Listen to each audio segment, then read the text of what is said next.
सहर मनीषा से कहती है कि किरण अदालत में कामरान के खिलाफ गवाही देने वाली है। ये सुनकर सहर के दिल में एक अजीब सी उम्मीद जाग उठती है।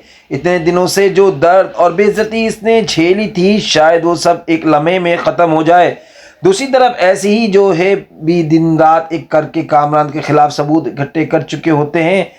अब इनके पास सिर्फ शक नहीं बल्कि पक्के सबूत होते हैं कि इस रात कामरान ने सहर के साथ ज़बरदस्ती की थी। Police reports, call datas, CCTV footage सब सामने आ चुकी होती हैं। अगले दिन कामरान अपने वकील बुखारी के साथ पूरे एतमाद के साथ खड़ा होता है, जैसे इसे पूरा यकीन हो कि पैसा एक बार फिर सच को हरा देगा। सहर अपने वकील बिनिश के साथ एक कोने में खामोश बैठी होती है। जज जैसे ही केस की कार्रवाई शुरू करते हैं, वकील बेनिश खड़ी होती है और कामरान के खिलाफ पहला सबूत पेश कर दी है। वो कामरान के मुलाजिमों को दोबारा गवाही के लिए बुलाती है। वो पूछती है इस रात घर में कौन कौन मौजूद था। मुलाजिम जो पहले बयान दे चुके होते हैं आज इनके जवाब बदले हुए होते हैं। कोई कहता है कि वो गाड़ी पर थे, कोई कहता है शायद वो घर पर ही थे।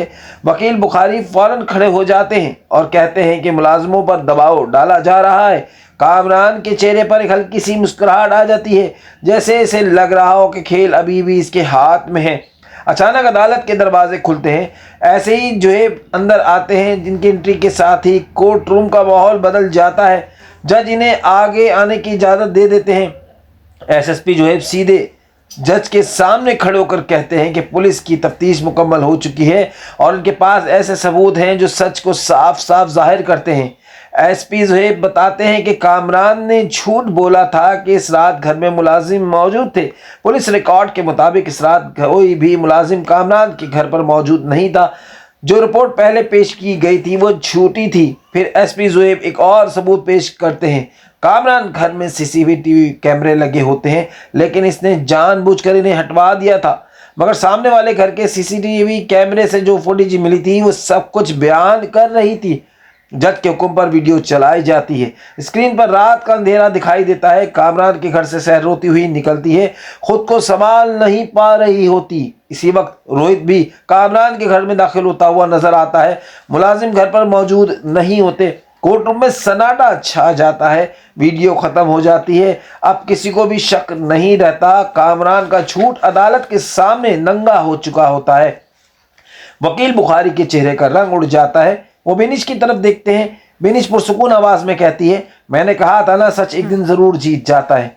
इस वक्त अदालत में किरण दाखिल होती है। पूरा कोर्ट रूम इसकी तरफ देखते हैं। लगता है किरण सीधा विटनेस बॉक्स में जाकर खड़ी हो जाती है। वो बताती है कामरान ने कैसे अपनी ताकत और पैसे का गलत इस्तेमाल किया, कैसे इसने सच छुपाने के लिए कोशिश की और वो केस वो खुद भी इस सब में शामिल होने पर मजबूर रही।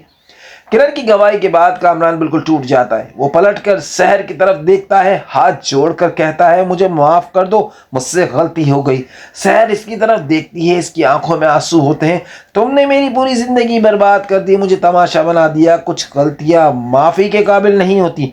इस लम्हे एसपी ज़ुहैब आगे बढ़ते हैं और कामरान के हाथों में हथकड़ी लगा देते हैं।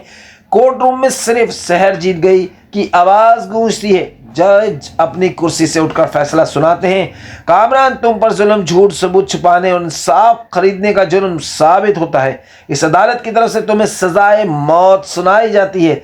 सहर की आंखों से आंसू बह निकलते हैं, मगर इस बार ये आंसू दर्द के नहीं बल्कि इंसाफ के होते हैं। मनीषा इसका हाथ पकड़कर लेती है। बेनिश इसके कंधे पर हाथ रखकर कहती है, आज तुम जीत गई हो। अदालत के बाहर मीडिया शहर को घेर लेता है। रिपोर्ट सवाल पूछते हैं। रिपोर्टर सहर सिर्फ इतना कहती है, सच के लिए लड़ना आसान नहीं होता, लेकिन अगर हिम्मत ना छोड़ी जाए तो इंसाफ जरूर मिलता है।